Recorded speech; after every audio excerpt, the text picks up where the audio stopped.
What's up, FinTalk Nation? What's up, Dolphin Nation? Today we're going to go ahead and cover day 11 of training camp. Day 11 of training camp was pretty quick. I'm going to pop up who was the orange jersey of the day. This person of the orange jersey that got the orange jersey is very deserving, especially that he continued to go into camp even though he wanted a contract extension, and that recently happened. And he continues to put in the work to be the best defensive tackle and also stay humble while doing that. The best defensive tackle at his position.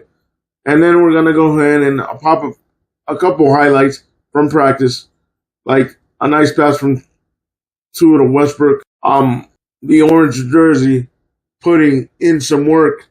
And then we're going to go ahead and talk to, listen to some pressers from Devon Achane, JP, Jalen Phillips, Larry Broom, and Patrick McMorris. And that will be the end of day 11 from practice. But let me go ahead and read to you some news and notes from day 11 of training camp. And the credit goes to Travis Winfield from the Miami Dolphins. You guys know I use David Furones and Perkins from Sun Sentinel to give you news and notes. But sometimes I do use Travis Winfield. So let's get started with the news and notes from day 11 of Miami Dolphins training camp. The Miami Dolphins were back on the practice field on Tuesday for the 11th day of training camp of 2025. Though clouds were nowhere in sight, the sky was filled with rainmakers. Quarterback Tua Tagovailoa found wide receiver Tyreek Hill and Malik Washington for a pair of 50-yard touchdown strikes.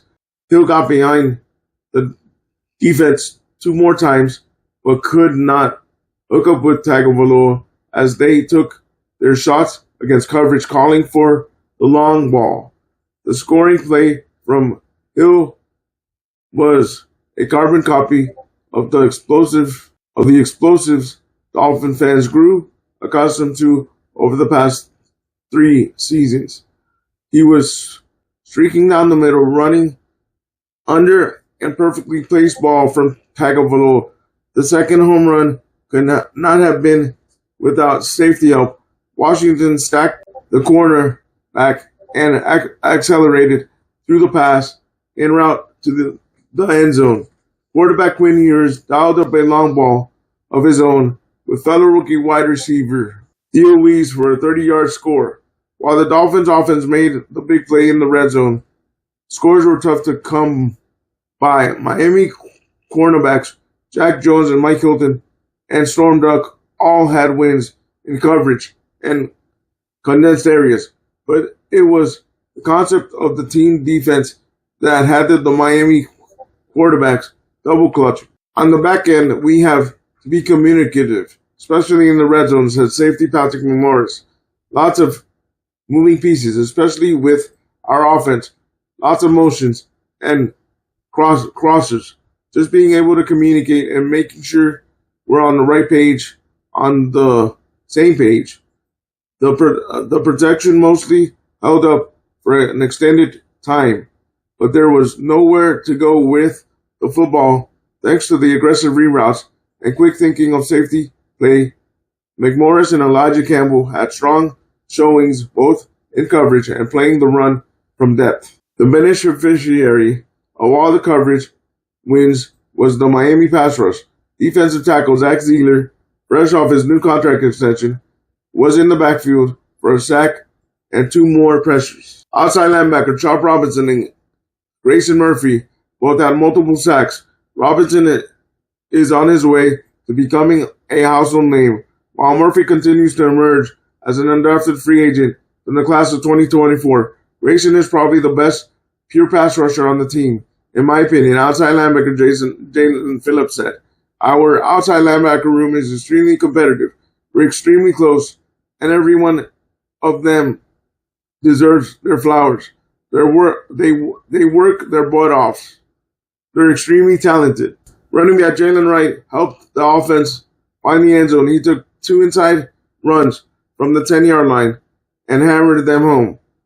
Behind offensive linemen James Daniels, Aaron Brewer, Jonas Samayanaya, wide receiver D. Estridge, Eric Azukama, and Nick Westbrook. all caught touchdowns. For more coverage of the Dolphins camp, all right, guys, that's the quick news and notes. I'm going to go ahead and pop up the two clips I have. One is Zach Zealer putting in the work, and the one is Tua to Westbrook for a touchdown pass. And then let's get started with the pressers. The first presser is Devon Achane talking to the media. You know, Tam, man, every time he up here, ain't no telling what he finna say, what coming out his mouth, man. I think, but I feel like, we got a good relationship that where, we troll each other like that. This is like me saying, like, he not our jump by receiver and always gonna phase. You know what I'm saying? It's the same stuff, but that is something that we gotta work on, shortage situations, and I feel like this year we're gonna be better than we was last year. What have you seen from the offensive line so far? I know it's early, no tackling to the ground, but how's that first unit performing? They performing great, man. Like you said, they're born as you see them. Like I said, if you see one, you see the other. And like I said, since I've been here, man, this group you can see they mature, and I mean I've got a lot of explosive runs and camp, so I mean I feel great about them. So Tyreek had his say. You have the stage. Tell us about your abilities as a third down back. I mean I feel like I'm every down back. Like I said, I could be in first, second, third, fourth. I can do a lot. Just far as like running the ball, I also can catch the ball. So like I said, I think I had like 70-some receptions, and I feel like I'm the receiver at this point. But man, it's great to be out there every down. So, Yvonne, what have you seen from Alexander Madison? We see him showing some quick feet and making a lot of 8, 10, 12-yard runs. I mean, like you said, man, he's a great running back. For his size, man, he actually do move. Like I said, he had great feet, he had great vision, and for somebody, to be that big, he moved quite great. You've always said that you feel confident in your ability to run between the tackles. How have you done this camp in that regard, and how good do you feel about your ability moving forward? I still feel great. Like I said, man, along they've been working very, very hard, and they've been making my job easy. What I got to do is, if I got to make somebody miss, I feel like it's my job as a running back, and I mean, if I'm making somebody miss 5 to 6 yards down the field, then I'm okay with that. Seems like Devon, we see you going up against Willie Gay, Jordan Brooks in coverage a lot. You make a lot of catches, but they seem to make it tough on you. Mm-hmm. What stands out about the way those two guys can cover? It means a lot, man. I tell them, like, if you can cover me in practice, man, I feel like you go out there in the game, it's gonna be easy. Cause I feel like them going against us and we going against them one-on-one as far as like pass for us and when we do routes, and I feel like us working against each other is just gonna make Sundays easy. You always seem to handle it well, but a lot of outside people are always concerned about your size handling all the touches that you receive. What can you say about how you handle that workload at your size? Man, it just the work that you put in, man. That you put in like in this heat. I feel like in the game it'll be easy. Like, I feel like I'm more tired at practice than I am in the game. So that's how. I mean, I don't be as tired because I put all the work in. Like I try to work twice as hard at practice, so in the game, it feel easy. Well, that first preseason game making its way, obviously, we're not expecting to see a whole lot of snaps for you, but for those young guys like Ollie to get those first live snaps, what does it mean for you, when you go back and reminisce about your first preseason? It's great, man. Like I tell them all the time, it's gonna be fun, cause we all gonna be on the sideline, watching, cheering for you, and I mean, if you do have a bad play, just move on to the next one. Like we got a lot of football. And so, man, I told him it's going to be exciting. Like I said, you're going to be nervous because I was nervous. I don't know if you get nervous. I get nervous still right now before like a play. I feel like I got to get tackled. Then I'm ready to go. So I tell him, man, it's okay to be nervous and just go out there and play football. So 2 more questions. Since you're not maybe expected to play as many snaps in the preseason game, when you got those joint practices coming up, what's the excitement and the benefits from those for you? I feel like it's exciting, man, just to go against somebody new. We've been going against each other for a very long time, and I mean, I feel like as a team, man, we can't wait to go to Chicago, just, practice against somebody new and, see how we look against somebody else. Ali talked about the closeness of the running back and how good you guys are together. Just what's been behind that? What's the driving force between you all just being so close to something? I mean, I just feel like it's just the bond that we create, outside the football field. We hang with each other outside the football. And, we talk a lot about, the situation. And I just feel like, just because we all compete, we still, this is business. And we know that, like, whichever one's in, we know, like, okay, like, he know what he's doing. He can go out there and make plays for the team.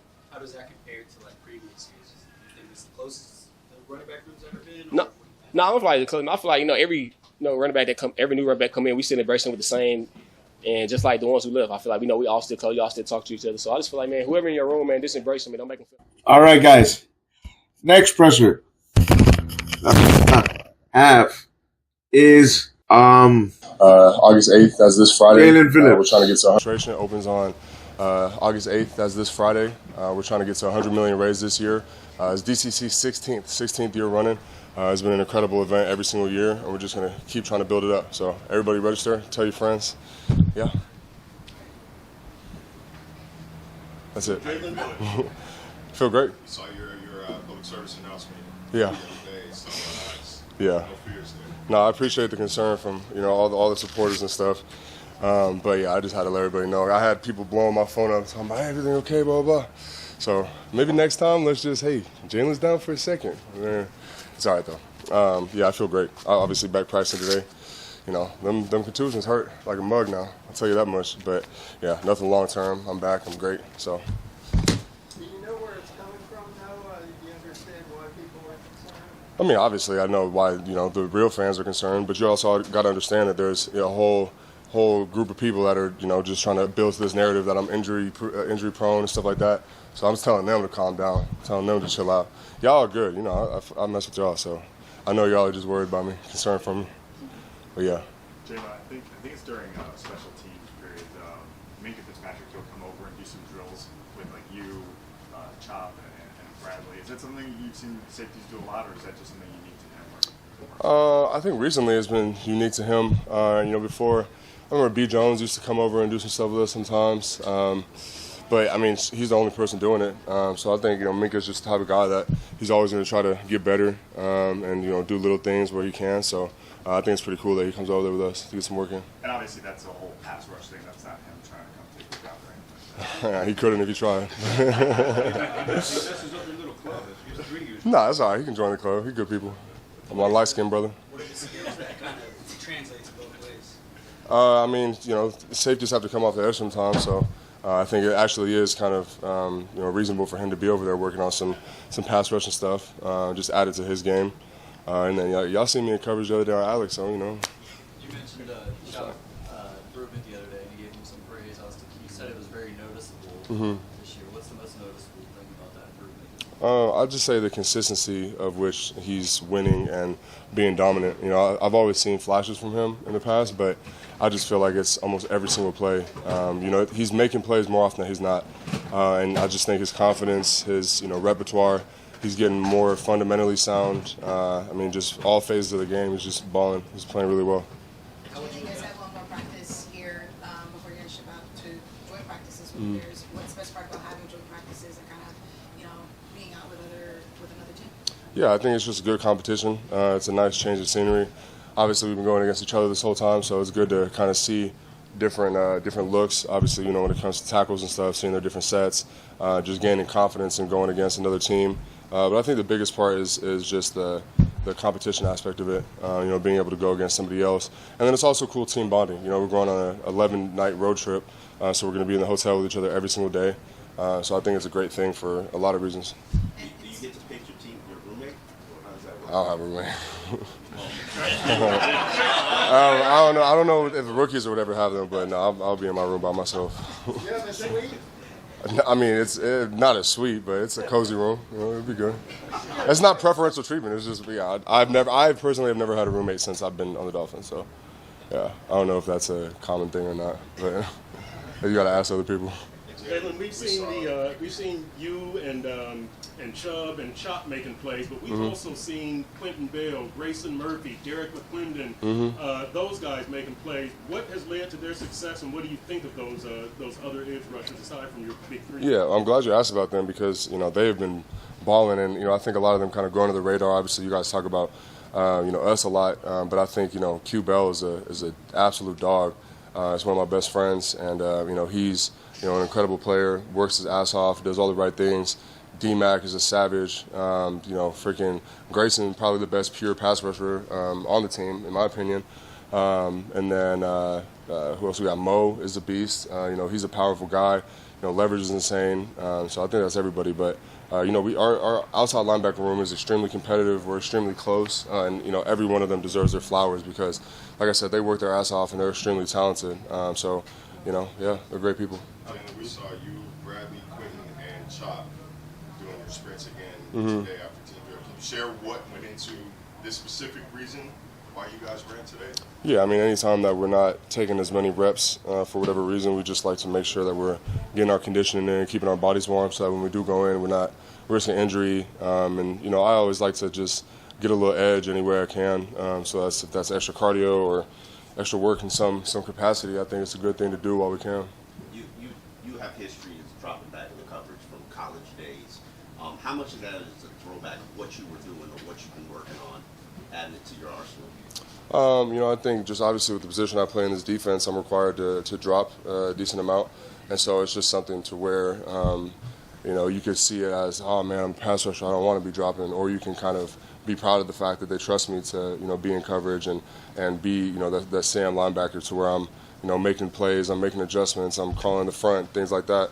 I think it's a privilege, and it's something where it's kind of it's a blessing for us because they don't expect a lot of us out of coverage. So really, it's kind of a win-win situation. Like if I get beat by a dude like Tyreek, nobody's really all that mad at me. But if I beat Tyreek, it's pretty lit. So. How would you evaluate your play so far, John? They haven't caught a ball on me yet, so I'll be all right. And a lot of it, it might look like, oh, I'm trailing and do it or whatever. There's a lot that goes into coverage. It's not like I'm just stacked on the receiver and it's, mono me mono. A lot of times I have a run pass conflict and stuff, so you can kind of get to a drop late. But, I think that you can always improve, obviously, and that's something that, obviously we're working on within my game. But I think I've done a pretty good job so far. Jamie, we've heard some guys talk about Patrick Hall's ability to lose a rep and then come back and correct it on the next rep. From your perspective, what do you see from his ability to get things corrected after a mistake on a rep? Yeah, I think that Patrick has huge upside. He's annoying as hell to go against, I'll tell you that much, because he is a chalker.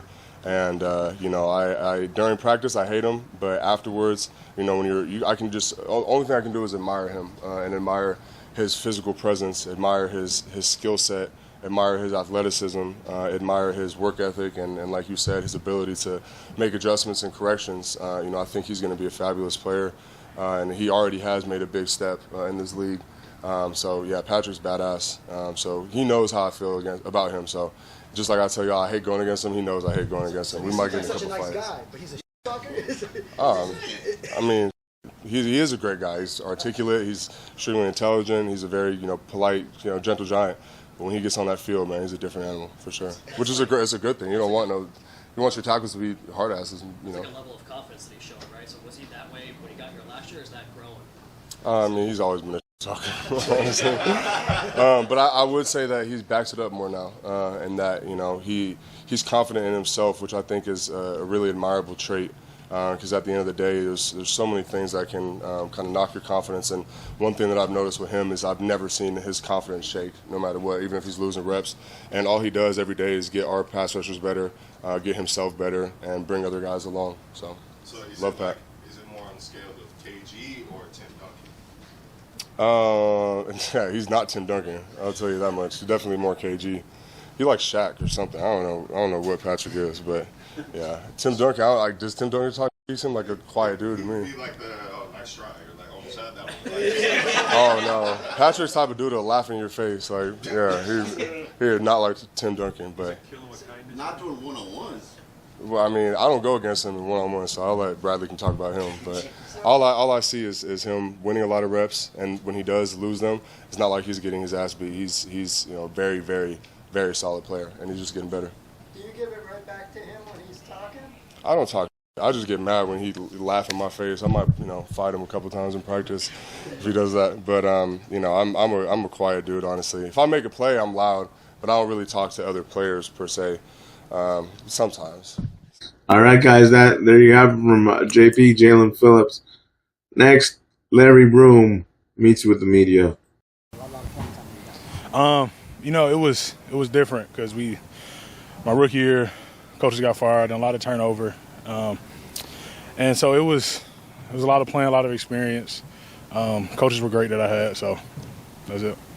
Larry, how valuable are those first 2 reps you're getting right now with Austin? They're everything. Getting used to where the quarterback's going to be. His cadence, just getting continuity with everybody is everything. Are you as comfortable on each side, or are you more comfortable left, right, left? I'm comfortable each side.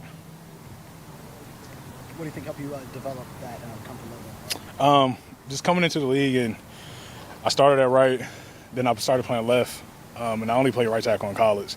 So just being able to just open my mind and really just try to learn the playbook in and out, both sides, and I think that really helps. Larry, have you and Butch studied any of the Chicago tape to try to find things that maybe you want to tinker with? Didn't really get too much in it. It's a whole different type of ordeal over here, so I think it suits me well here better than back in Chicago.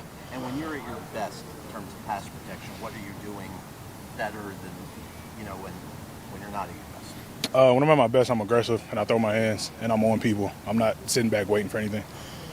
What are maybe some of the teaching points that are different than how it's done here? We're aggressive. We're aggressive with everything. Pass, run. There's not a lot of sitting back, so it's awesome. You like that? Yes, 100%. Has there been any kind of adjustment dealing with this weather as opposed to Chicago weather for training camp? Man, I'm a Midwest guy. I'm from Detroit. The weather is crazy, but I mean it's an advantage. So once you get used to it, you're good. And going back to Chicago, we're gonna be able to go all day. So not only going back to Chicago, but you're from Detroit. So what do you think of that 2-week trip? This is unique. Like I've never been able to. I didn't think I would be going back to Chicago for anything, and then going from there to back home to Detroit, where I got all my fam, is awesome. It's awesome. This is a great camp. Who are you most excited to go against? Their front they got a nice front over there. So I think anybody, honestly, is going to be great work for the whole team. Do you have a pizza recommendation? I only know New York pizza. So Yeah. Where might I want to try? Giordano's is cool. I'm bigger on Detroit style pizza. The Chicago style with a fork and knife, you can keep that. Was that a hot take when you were over there? Yeah, everyone there loves Chicago pizza, and I'm like, man, it's okay. You got it. You can't even pick it up. So it's You maybe kept that one to yourself. a little bit. Some people knew. All right, guys. Last person, last interview, quick interview from safety Patrick Morris. What can you say about that period for you guys and how communication worked in those periods? Yeah, I mean, on the back end, we got to be communicative, especially in the red zone. A lot of moving pieces, especially with our offense, a lot of motions, a lot of crossers. So, yeah, just being able to communicate and just make sure we're on the right page, on the same page. Do you feel there's a better sense of connection in second year under Coach Weaver than there was last year? Yeah, most definitely. Yeah, like you said, second year, so a lot of guys that have been here, we understand the defense a little more. Again, Coach Weave's a little more comfortable. We got all the plays in now, and again, just being able to communicate and talk over just some stuff that maybe didn't work last year or we had problems with last year. Now fixing that, and again, just communicated with Weave and other guys. What's it been like to get to work with Minkah Fitzpatrick and see how he goes about things? Yeah, Minkah Fitzpatrick. I mean, great player, of course. Like right now, he's on the jugs catching balls. So, yeah, just be able to learn from him, pick his brain on just stuff. He's only been here about a month or so, so he's still learning defense a little bit. But yeah, being able to just learn from him, listen to what he's thinking on certain calls and what he's looking at, things like that. It's great to know. One thing Brian Duker said yesterday, Pat, is he said he was very solid. He said, obviously no splash plays, but that sometimes can be overstated. Do you put pressure on yourself in a camp like this to try to have splash plays, turnovers, etc., just to catch the eyes of coaches, or just being solid, steady, reliable enough? I think I'm just again doing my job, making the right calls, and if the ball comes to me, it comes to me. Yeah, that's really all it is. All right. The orange jersey of the day, real quick, because I didn't tell you guys, was Zach Zeeler. He deserves the orange jersey. And, guys, let me know what you think of the pressers with the players, what you think of the orange jersey, and what you think of Zach Zeeler getting a 3-year extension. And, like always, stay positive, stay on your grind, and go Dolphins. Peace.